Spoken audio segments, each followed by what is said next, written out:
Graça e paz, Igreja do Senhor. Amém. Deus seja louvado pelas nossas vidas. Vamos começar com uma oração. Vamos orar. Glorioso Pai, eterno Deus, Deus todo-poderoso, Deus amado, bendito, Criador, o amor é extravagante e nos alcançou através do Teu único Filho, Jesus Cristo, unigênito, que veio aí do Pai, do Senhor, e veio aqui na terra de forma plena, para viver uma vida perfeita no nosso lugar e nos concedendo a salvação. Agradecemos por essa esperança que enche o nosso coração de alegria. Pedimos que o Senhor esteja nos dando nesta manhã e cada um de nós como Teus porta-vozes, que o Senhor esteja falando através das nossas bocas, das nossas mentes, dos nossos corações. Perdoa os nossos pecados e nos livre do mal que pedimos ao Pai em Cristo Jesus, nosso Senhor. Amém. Amém. Vamos abrir aqui em Apocalipse, capítulo 22. Livro de Apocalipse, capítulo 22, lá no finalzinho. Do versículo 7 ao versículo 9. Apocalipse, capítulo 22, do versículo 7 ao versículo 9, que diz: Eis que venho sem demora, bem-aventurado aquele que guarda as palavras da profecia deste livro. Eu, João, sou quem ouviu estas coisas, e quando as ouvi e vi, prostrei-me ante os pés do anjo, que me mostrou estas coisas para adorá-lo. Então ele me disse: Vê, não faças isso, eu sou conservo teu, dos teus irmãos, os profetas, e dos que guardam as palavras deste livro. Adore a Deus. Na versão aqui da NVI, ele fala o seguinte. Na NVI eles falam, nova versão internacional, fala no versículo 9: Não faça isso, sou servo como você e seus irmãos, os profetas, e como os que guardam as palavras deste livro. Adorem a Deus. Não faça isso. Não faça isso. Não faça isso. E o que a gente vai lá e faz? Justamente isso. Ou, melhor dizendo, injustamente isso. E se há algo que realmente é capaz de alterar, de subverter, transtornar, desafiar nossa mente, instigar, obstinar, entorpecer, até cegar uma pessoa, é justamente o poder do não. Só para a gente iniciar uma rápida compreensão sobre alguns aspectos básicos sobre a nossa mente, que é integrante da nossa alma e é aquela que vai estar diante do Senhor para prestar contas a Deus. A nossa alma, ela é composta pela nossa persona, que é o nosso eu imaterial, que é a nossa mente e o nosso coração. Para a gente iniciar, só uma compreensão sobre a nossa persona, sobre o nosso eu imaterial, é interessante a gente buscar entender como a nossa mente funciona. Primeiramente, a nossa mente ela tem muita dificuldade para assimilar a palavra não. E se eu falar para vocês, só para a gente fazer um rápido experimento aqui nesta manhã, se eu falar para você não imaginar um Fusca azul com bolinhas amarelas, ou se eu falar para você não imaginar um elefante cor-de-rosa com um macaco com um chapéu vermelho sentado na sua tromba, você provavelmente vai ter muita dificuldade em não imaginar, não é verdade? Ou se eu tivesse iniciado essa pregação com a seguinte frase: vocês não têm noção do que aconteceu comigo quando eu cheguei aqui antes do culto. Vocês não fazem ideia do que aconteceu comigo. Com certeza eu teria a atenção unânime, 100% de cada um de vocês. E vocês ainda deixariam de fazer aquilo que você estivesse fazendo, seja lá o que for, para vocês prestarem atenção naquilo que eu fosse falar. Porque o nosso cérebro, ele automaticamente liga o sinal de alerta todas as vezes que ele é desafiado. Aí você vai se perguntar assim: será mesmo que eu não vou saber o que ele vai falar? Aí eu duvido que eu não saiba o que ele vai falar. E esses daqui são apenas 2 gatilhos mentais que podem muito bem ser usados pelo maligno e que eles possuem também o poder de muitos serem usados pelo nosso adversário, contra você e também contra mim. Esses são apenas 2 gatilhos de vários gatilhos mentais que muitas vezes o Satanás, o nosso adversário, pode usar contra você e também contra mim. Agora nós vamos ler uma passagem muito interessante, clássica, que mostra que o mero jogo de palavras tem o poder, tem o condão de despertar toda a rebeldia humana contra o Deus Criador de todas as coisas. Nós vamos sair do último livro da Bíblia e vamos para o primeiro. Vamos abrir aqui em Gênesis, capítulo 3. Gênesis, capítulo 3, do versículo 1 ao versículo 6.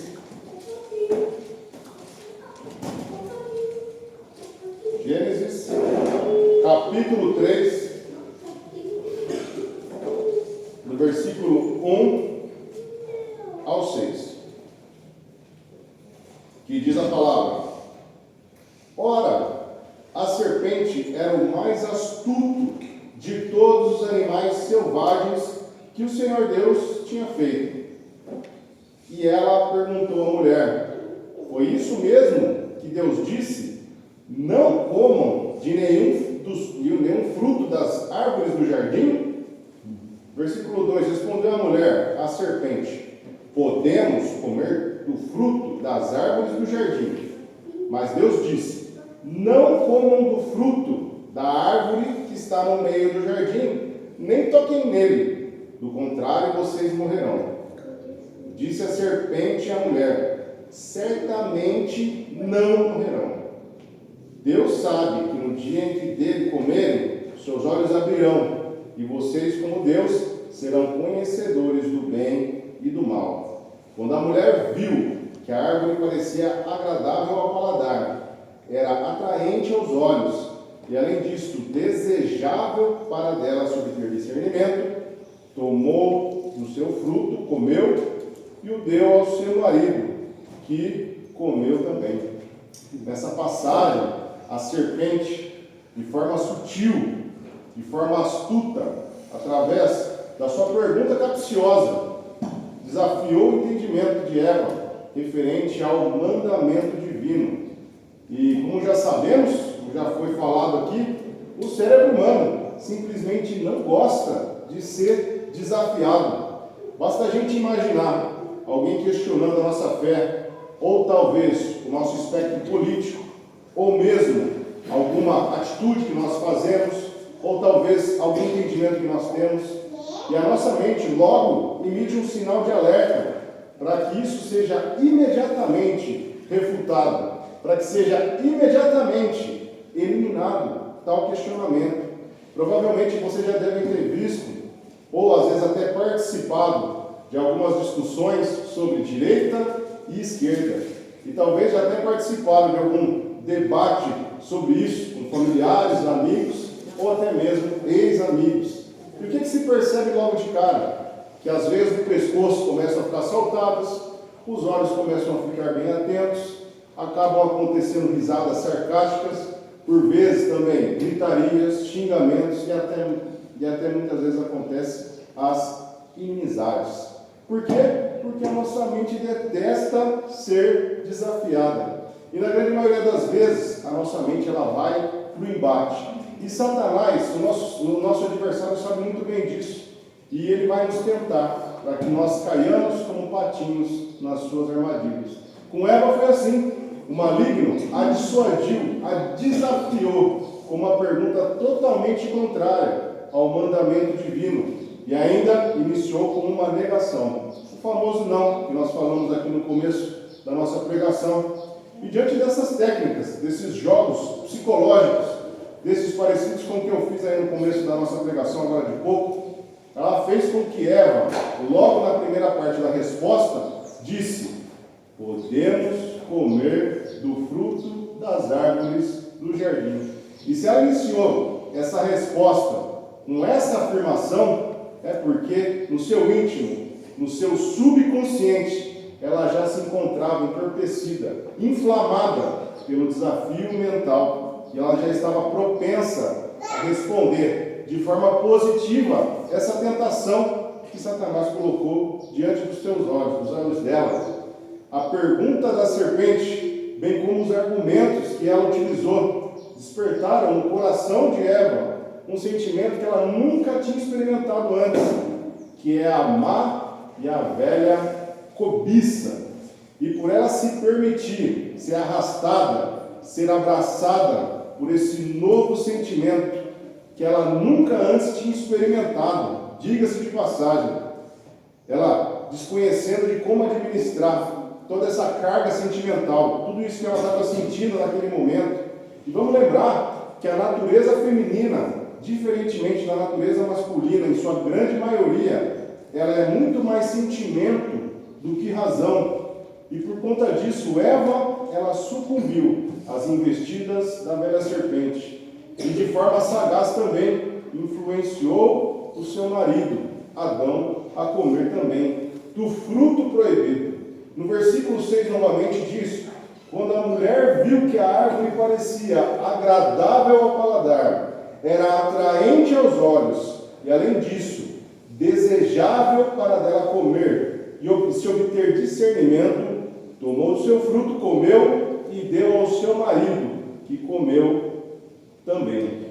O versículo, se a gente ler tão somente esse versículo, ele não deixa claro se Adão comeu do fruto proibido, sabendo que era de fato o fruto proibido, pois até na margem interpretativa de que Eva teria sorrateiramente oferecido sem que o seu marido soubesse, pois na hora da sentença de Deus, Adão culpou justamente a esposa que Deus lhe deu para tentar se justificar diante do tribunal divino. Porém, independentemente disso, Eva deu total vazão à sua cobiça e também, tendo materializado toda essa cobiça, deu também vazão ao pecado e através do consumo do fruto proibido. E por Adão também ter participado de tudo isso, ter comido o fruto proibido, Deus também fez a justa sentença contra ele, porque ele também teve uma parte grandiosa no pecado de toda a humanidade. Vamos abrir aqui em Tiago, capítulo 1, carta de Tiago, bem lá no final da Bíblia. Carta de Tiago, capítulo 1, no versículos 13 a 15. Carta de Tiago, no capítulo 1, a partir do versículo 13 até o versículo 15. Que diz, versículo 13: quando alguém for tentado, jamais deverá dizer: estou sendo tentado por Deus, pois Deus não pode ser tentado pelo mal, e a ninguém tenta. Cada um, porém, é tentado pelo próprio mau desejo, sendo por este arrastado e seduzido. Então este desejo, tendo concebido, dá luz ao pecado, e o pecado, após ter se consumado, gera a morte. Amados, foi exatamente isso que aconteceu com o pecado de Eva. Satanás apenas fez a propaganda do pecado, apenas fomentou, estimulou o desejo proibido no coração dela. Um linguajar mais popular aqui, a serpente apenas deu uma chavecada em Eva, apenas jogou um verde nela, na mulher de Adão, que até aquele momento não havia consumado o pecado, mas a semente da cobiça, já implantada no coração dela pelo maligno, já estava rapidamente germinando e crescendo no coração dela, em altíssima velocidade. E Eva, por nunca ter experimentado esse sentimento antes, por não conseguir, talvez nem quiser ter administrado esse sentimento no seu coração, o sentimento de cobiça, esta cobiça deu a luz ao pecado, e o pecado, após ter sido consumado, gerou por consequência a morte de toda a humanidade. E esse tipo de técnica persuasiva, maquiavélica, ela é usada diariamente, constantemente pelo nosso adversário, até os dias de hoje. Publicitários, propagandistas deitam e rolam com essas técnicas psicológicas para manipularem a sua e também a minha vida, até mesmo sem nós percebermos isso. Eu vou colocar aqui um exemplo sobre o pecado da glutonaria, que a gente fala muito pouco aqui na nossa igreja, na Igreja de Cristo. Vamos pensar num regime que no seu foco de você obter um corpo melhor e mais saudável. E aí você diz: eu vou cortar o açúcar da minha vida, ou ainda melhor, eu não vou mais consumir açúcar, eu nunca mais vou consumir doce. Vamos lembrar do papel do não na nossa mente. E aí, já pela manhã, a TV já passa uma propaganda do Kit Kat chocolate. Mas como você está no seu propósito, você vê e ignora. Já no seu trabalho, seu chefe te impõe um caminhão de coisas para você fazer, junto com o seu colega de trabalho, gordinho, que já abre uma caixa de bis branco e te oferece. Mas você, por ser uma pessoa inabalável e convicta do seu propósito, diz ao seu colega: muito obrigado, mas estou evitando chocolates, estou evitando doces na minha vida. Só que ao falar isso de uma forma alta e bem clara, o seu celular, com o celular no bolso, o algoritmo do celular vai lá e pesca, começa a te bombardear com um monte de propaganda do novo chocolate da Copenhague. E aí você se mantém firme no seu propósito ainda, mas você se lembrou que no dia de hoje era o aniversário da sua tia, e ela simplesmente ama chocolate da Copenhague. No horário do seu almoço, você busca comer algo mais saudável, mais low carb, mais baixa caloria, para você se manter no seu foco. Você termina de comer e já começa a sentir aquela falta de alguma coisa. Você já olha para o lado e vê a sua supervisora desembrulhando o sonho de valsa. E aí, que é um dos seus favoritos. E aí ela olha para você, ela percebe a sua fissura pelo bombom, ela te oferece um pedaço, você fica sem graça e fala que está evitando doce, não quero, mas quase está babando ali por conta do bombom. Você agradece a gentileza e fala para ela que está tentando dar o tempo nos doces. Já nunca mais, no começo você falou que nunca mais ia comer os doces, mas você fala para ela: estou dando tempo só de doce. Perceba que a frase original era: eu nunca mais vou comer açúcar. No final do expediente, o que acontece? Aniversário do chefe. E aí, vamos fazer uma vaquinha para dar uma ajuda. Você vai lá, constrangido, né? Você não vai comer doce, mas você vai lá e faz um pix de R$15 na hora da festinha. E na hora da festinha você vê todo mundo comendo e você fica irado, com raiva de ver todo mundo comendo, e você fica com aquela vontade. Mas você vai lá e come só um quilozinho, só para falar que não comeu, só para não dar muita margem para a sua vontade, e você, com força de vontade, conseguiu vencer mais essa etapa. Mas você ficou com raiva, porque você pensa o seguinte: pô, logo após o meu propósito isso vai acontecer, parece até coincidência, parece que se eu falar ninguém vai acreditar. E aí, ao chegar em casa, já descalço, tranquilo e confortável, aí você se lembra: opa, tem o aniversário da minha tia, e por coincidência do destino, ela nasceu no mesmo dia do seu chefe. E aí você se arruma, passa na Copenhague, compra um chocolate e ainda ganha de brinde, porque você comprou no lançamento uma caixa de linha benta e outra caixa de língua de gato. E você vai para a casa da sua tia.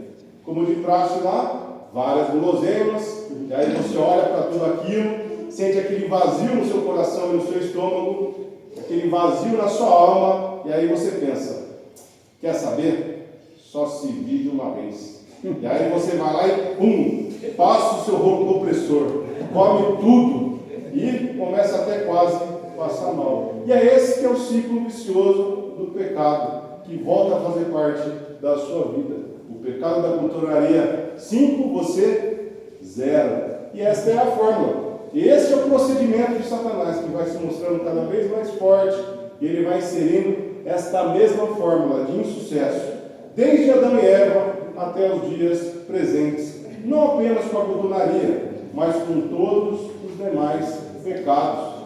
Por isso é tão importante nós compreendermos, a gente entender os nossos limites, firmados na rocha que é Jesus Cristo, que é o nosso propósito de vida, que é a salvação das nossas almas.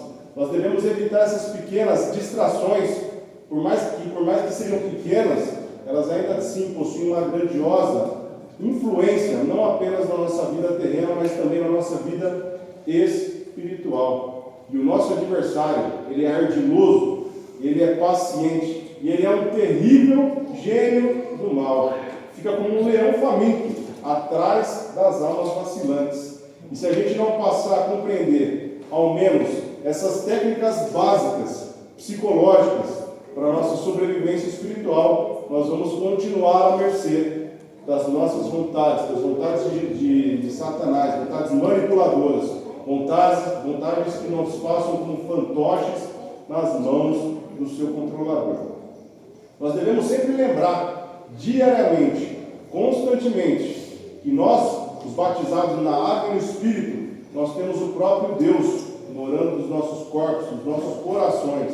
O Espírito Santo que está em nós, ele é incomparavelmente maior, melhor e mais poderoso que o Espírito que está no mundo, o Espírito do engano. Ou seja, nós, a Igreja de Cristo, temos a faca e também temos o queijo nas mãos, para que nós consigamos evitar o pecado, para nos resguardar das investidas perigosas da velha serpente e também conseguirmos dizer um alto e sonoro não às tentações do açúcar, do chocolate, da glutonaria em geral, ou talvez tentações como drogas, tentações como álcool, tentações como embriaguez, ou talvez vícios como jogos, fofocas, mentiras, talvez vícios nas redes sociais, vícios em nudez, pornografias, talvez invejas, brigas, gritarias,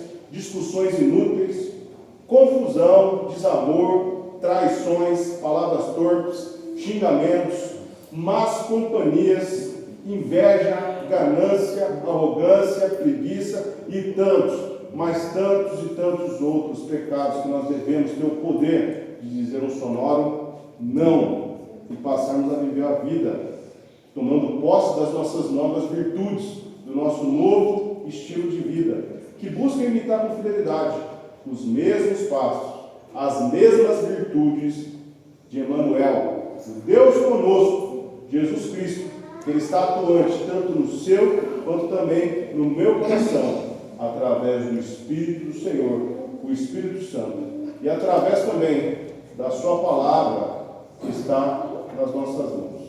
Vamos abrir aqui em 2 Timóteo, voltando um pouquinho. 2 Timóteo, capítulo 2.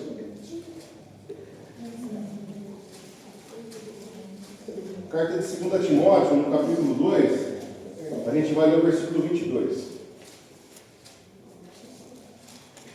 Carta de 2 Timóteo, capítulo 2, a gente vai ler o versículo 22, que diz, palavras de Paulo a Timóteo: fuja, Timóteo, fuja dos desejos malignos da juventude e siga a justiça, a fé, o amor e a paz com aqueles que de coração puro invocam o Senhor.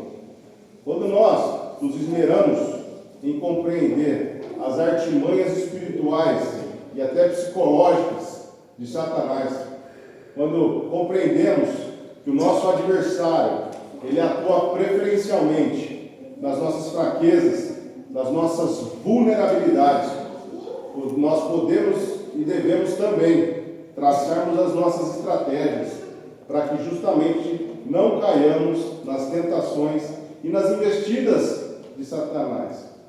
Vamos deixar o nosso alerta espiritual totalmente ligado, 24 horas por dia, 7 dias por semana. Nós vamos, a partir de agora, aprimorar nossa percepção para o pecado. E nós devemos traçar estratégias espirituais que a gente consiga evitá-lo. E alguma delas, como bem diz esse versículo aqui que a gente leu, é fugir dos desejos malignos.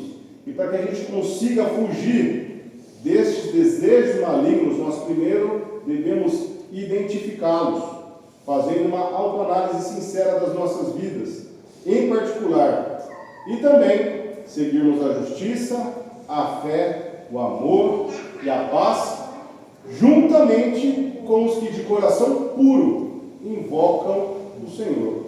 Em outras palavras, juntamente com a comunhão dos santos, como nós estamos fazendo nesse primeiro dia da semana, a Igreja de Cristo, que se reúne não só aqui em Artur Nogueira, mas em diversas congregações Brasil e mundo afora, quando nós dividimos as nossas cargas com Deus primeiramente, em oração, e também de forma pessoal, com nossos irmãos e com as nossas irmãs em Cristo, a caminhada ela fica muito menos penosa, muito menos dificultosa. Eu diria que a nossa caminhada fica até prazerosa quando nós estamos em comunhão, pois a nossa alma ela fica calejada quando nós evoluímos espiritualmente à semelhança do Senhor Jesus Cristo. Nossa alma fica preparada para enfrentar toda e qualquer situação. Para a gente finalizar, no livro de Tiago novamente, vamos ler o capítulo 4.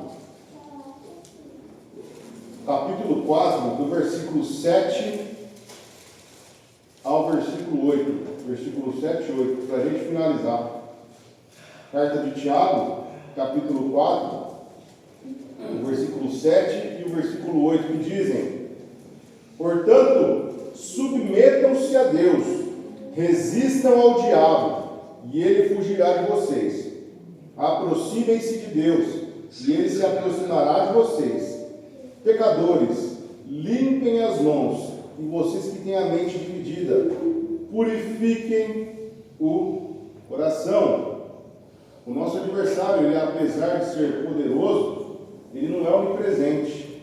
E se você se demonstrar 100% dependente de Deus, se você se demonstrar uma grandiosa fortaleza espiritual para o Senhor, ele não vai perder o tempo dele, que é escasso aqui nessa terra, e milimetricamente medido por Deus com você. Ele vai se afastar de você a fim de tentar algum outro irmão ou alguma outra pessoa que esteja fraca na fé, que esteja mais vacilante que você. E quando nós resistimos ao maligno, consequentemente, nós nos aproximamos de Deus e nós nos purificamos cada vez mais do nosso coração, que é duro de pedra, e que nós saibamos dizer um sonoro não às tentações e um sonoro sim a todas as virtudes, a todas as bênçãos do Espírito Santo nas nossas vidas.